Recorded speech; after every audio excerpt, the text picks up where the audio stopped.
फतह के नारों में जो सिसकियां दब जाती हैं वो माँ के दिल की चीखें होती हैं। सिपाही जीत जाते हैं तमगे, माँ हार जाती है पूरी दुनिया। तारीख सिर्फ फातेह लिखती है लेकिन मातम सिर्फ माँ करती है। जंग का मैदान सजा होता है बहादुरी के लिए, मगर खाली होता है माँ की गोद से। जब एक बेटा मिट्टी में दफन होता है तो सिर्फ माँ की दुनिया उजड़ती है, बाकी सब इसे शहादत कहते हैं। आज मुझे दो तस्वीरें नजर आईं, एक भारतीय माँ की और एक पाकिस्तानी की। सच पूछें तो मुझे भारतीय माँ भी पाकिस्तानी माँ जैसी लगी। तब मेरे जहन में दो चार वीडियोस एकदम यूं करके गुजरी। एक वो वीडियो जहां पर जंग पर लतीफे सुनाए जाते हैं, और एक वो वीडियो जहां पर भारत से कोई कह रहा है कि मुझे पाकिस्तानी पंजाब से माओ की सिसकियां सुननी है। वो भी कोई इंसान है जिसमें इंसानियत ही ना हो, फिर मुआशरे को कोई फर्क नहीं पड़ता, चाहे आप मुसलमान हैं चाहे आप हिंदू हैं। जब जंग छिड़ती है, तोपों की गर्द सुनाई देती है, बंदूकों की आवाज गूंजती है, दुनिया शुजात के किस्से लिखती है और तारीख फतह के सफ़ात से सजी जाती है। लेकिन एक और दास्तान है जो किसी किताब में नहीं लिखी जाती। वो दास्तान सिर्फ माँ के आंसुओं में छुपी होती है। सिपाही महाज पर लड़ता है लेकिन उसकी माँ हर पल हर सांस उसके लिए दुआ करती है। महाज पर एक बेटा गिरता है, किसी के लिए वो हीरो होता है, किसी के लिए वो बहादुर होता है, किसी के लिए वो तमगा होता है, लेकिन उसकी माँ के लिए वो उसकी पूरी दुनिया होता है। कोई नहीं देखता कि जब माँ रातों को जाग कर बेटे की तस्वीर से बातें करती है। कोई नहीं सुनता जब वो सजदे में गिरकर गिड़गिड़ाहट से कहती है कि ऐ खुदा मेरे लाल को बचा।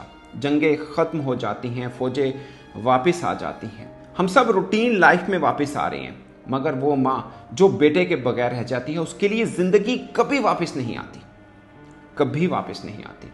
लोग कहते हैं कि जंग जीत ली गई, पर माँ की आंखें कहती हैं कि मैं पूरी दुनिया हार गई। एक बात याद रखिएगा दोस्तों, हर फतह का जश्न किसी माँ के दिल पर जलने वाला चिराग होता है। हर तमगा किसी माँ की ममता के जख्म पर चमकता जेवर होता है। हम सब फतह मांगते हैं मगर माँ सिर्फ अपना बच्चा मांगती है। तो एक बात समझ में आई कि जंगें कभी कौमें जीतती नहीं, क्योंकि जंगें माएँ हार जाती हैं।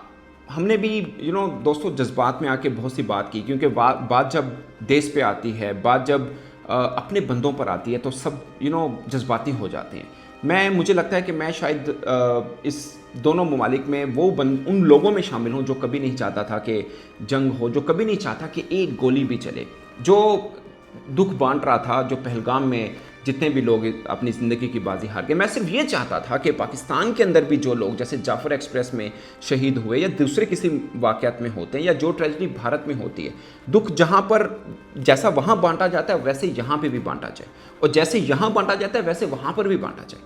मगर मुझे समझ नहीं आती दोस्तों कि ठीक है, शायद किसी के लिए हम अच्छे इंसान नहीं, किसी के लिए हम दोस्त नहीं, किसी के लिए हम शायद दुश्मन, मगर मैं बीइंग पाकिस्तानी कहता हूँ मुझे भारत से कोई नफरत नहीं है, मुझे भारतीय दुश्मन नहीं लगते हैं, मगर मुझे वो लोग दुश्मन ज़रूर लगते हैं जो नफरत फैलाते हैं।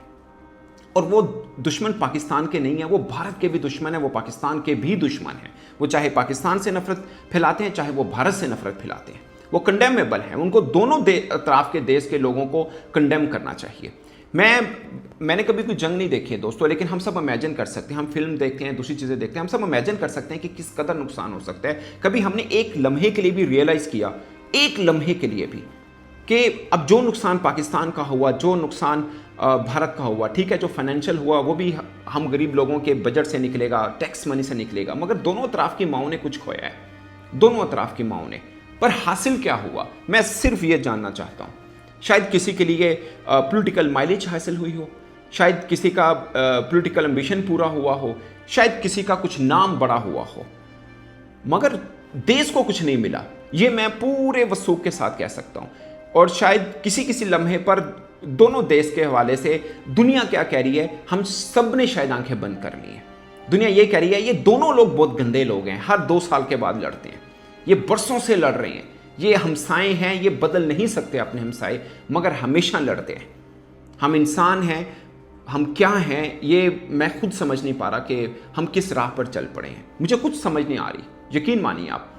मैं सिर्फ अपने पर्सनल एक्सपीरियंस कह रहा हूँ, अगर किसी को बुरा ना लगे, हम कोई चीज़ अगर अच्छी बात करते हैं ना कि यार नहीं भारत की ये बात बहुत अच्छी लगती है, तो पाकिस्तान में लोग कहते हैं ये भारत की तारीफ कर रहा है, भारत के लोग कहते हैं इसको डॉलर चाहिए। हम अगर ये कहते हैं कि नहीं भारत ने ये गलत किया, तो भारत से कहते हैं इसका असल चेहरा तो यूं नजर आया, पाकिस्तान के कहते हैं कि ये सही पाकिस्तानी है। बट बात हम तब भी मेरिट की कर रहे होते हैं, बात हम अब भी मेरिट की कर रहे होते हैं। हम जर्नलिस्ट हैं और मेरा ये मानना है कि हम मतलब मैं खुद जर्नलिस्ट या भारत के अंदर भी बहुत से ऐसे जर्नलिस्ट होंगे जिन्होंने इस कठिन पॉइंट के ऊपर भी बड़ी अच्छी बातें की होंगी। पॉइंट ये नहीं है कि आपका फिक्रा आपके देश के खिलाफ जाता है, पॉइंट ये है कि आपका फिक्रा इस मुआशरे के लिए अच्छा होना चाहिए। आप जो बोल रहे हैं वो इस मुआशरे के लिए, वो इस मुआशरे से मुराद है पाकिस्तान, भारत नहीं, ये पूरे का पूरा साउथ एशिया।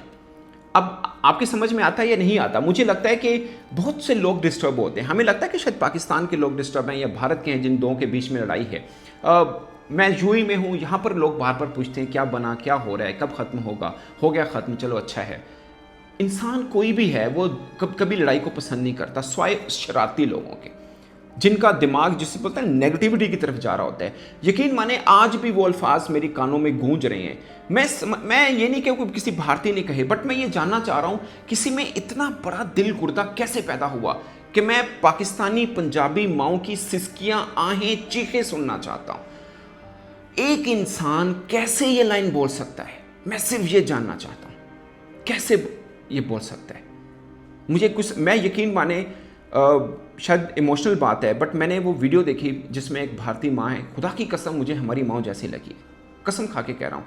उसकी आंखों में आंसू थे, उसका बेटी की तस्वीर है, लोग फूल डाल रहे हैं। 1 दिन 2 दिन कब तक? मतलब ठीक है, उसको कहेंगे यार हमारे देश के लिए लड़ा। सिपाही तो अपने देश के लिए लड़ता है, वो चाहे भारत का हो चाहे पाकिस्तान का। सब बहादुर होते हैं जो जान देने आते हैं। इससे बढ़ के क्या होता है बहादुरी का सबूत? जान देने आते हैं। बट उस माँ की आंखों में ना, अब सोचिए एक लम्हे के लिए, उस बूढ़े बाप की तरफ, उस बूढ़ी माँ की तरफ जो अपने कमज़ोर कंधों पर जवान बेटे का जनाजा उठाएगी। अब सोचिए एक लम्हे के लिए। हमारे लिए एक मजाक बना, हमारे लिए एंटरटेनमेंट बनी, बहुत से लोगों के लिए पाकिस्तान के अंदर भी। मगर हासिल क्या हुआ? क्या हासिल हुआ? कुछ भी नहीं, कुछ भी नहीं। वो पाकिस्तानी माँ हैं, एक बच्चा शहीद हो गया मस्जिद पे जो हमला हुआ, मस्जिद शहीद हो गई। भारत, मैं इसको पोलिटिसाइज नहीं करना चाह रहा, मैं टोटल ये ह्यूमैनिटी का मैसेज देना चाह रहा था इस वीडियो में। मगर मैं जानना चाहता हूँ, भारत के जो एयर चीफ हैं वो कह रहे हैं कि मुझे नहीं पता कि हमने पाकिस्तान के त्यारे कितने गिराए। वो जो कि आराम से गिने जा सकते हैं साइंटिफिकली और जो भी टेक्निकली होता है कि अगर किसी ने हिट किया तो कितने त्यारे गिरे हैं। मगर उनको ये पता है कि उन्होंने जो मसाजिद पर अटैक किया उसमें कितने दहशतगर्द इन्वर्टेड कोमा में उन्होंने मार दी हैं, ये उनको पता है। वो कैसे गिन लिए मैं नहीं समझ पा रहा, क्योंकि ये लाइन बहुत ज़रूरी है भारत के लोगों को बताने के लिए कि हमने ये जंग क्यों छेड़ी थी। इसलिए वो स्टेट हैं, मगर त्यारे वाले स्टेट ना अपने त्यारे के हैं ना पाकिस्तानी त्यारे के हैं। कैसी बात है? अगेन पाकिस्तान के भी कई क्लेम्स होंगे जो गलत होंगे, मगर मैं पाकिस्तान को सिर्फ इसलिए छूट देना चाह रहा हूँ कि हमने डिफेंड किया, हमने जंग नहीं छेड़ी है। और मैं आम भारतीयों को ये कहना चाह रहा हूँ और पहले भी कहता रहा हूँ, आप हमारे दुश्मन नहीं हो। आम भारतीय हमारा दुश्मन नहीं है, दुश्मन न हम आपके हैं। दुश्मन वो सोच है जो अमन नहीं चाहती। दुश्मन वो सोच है जो बिना तहकीक के सिर्फ सियासी माइलेज के लिए, पॉलिटिकल माइलेज के लिए एक जंग छेड़ना चाहती है। वो चाहे पाकिस्तान के हैं, वो चाहे आपके भारत के हैं। आम लोगों को खड़े होना है, हम लोगों को खड़े होना है कि हमें जंग नहीं चाहिए, तो सरकारें क्यों जंग लड़ना चाहती हैं? अब हालात नॉर्मल हो, अल्लाह करे सब चीज़ें बिल्कुल एकदम ठीक होना शुरू हो जाए। हम लोग जब दूसरे भारतीय से मिलेंगे वो कहेंगे भैया कैसे, हम कहेंगे भैया कैसे, घर में सब ठीक है, तो फिर हम एक दूसरे की बर्बादी क्यों चाहेंगे? आम लोग तो यही चाहते हैं, प्यार मोहब्बत और ये सब। जो ओवरसीज़ में दुबई में रह रहे हैं, इंग्लैंड में रह रहे हैं, ऑस्ट्रेलिया, अमेरिका, दुनिया के किसी भी कोने में रह रहे हैं, सब एक दूसरे को अच्छे से मिलते हैं। बल्कि किसी को पता चले कि ये भारत का है तो ऐसे ही जाके मिल लेता है, यार भारतीय है, मेरी लैंग्वेज, भाषा, ज़ुबान समझेगा। और वो भी पाकिस्तान को मिलता है। मैं कईयों को मिला हूँ, मैं हमेशा बात करता हूँ कि बहुत अच्छे लोग हैं, ग्रेट लोग हैं। आई डोंट नो ये मुट्ठी भर लोग हम इतनी बड़ी अक्सरियत के ऊपर हैवी कैसे हो जाते हैं। मैं सिर्फ ये जानना चाहता हूँ। अपनी राय दोस्तों कमेंट के सूरत में ज़रूर बताइएगा। Thank you very much.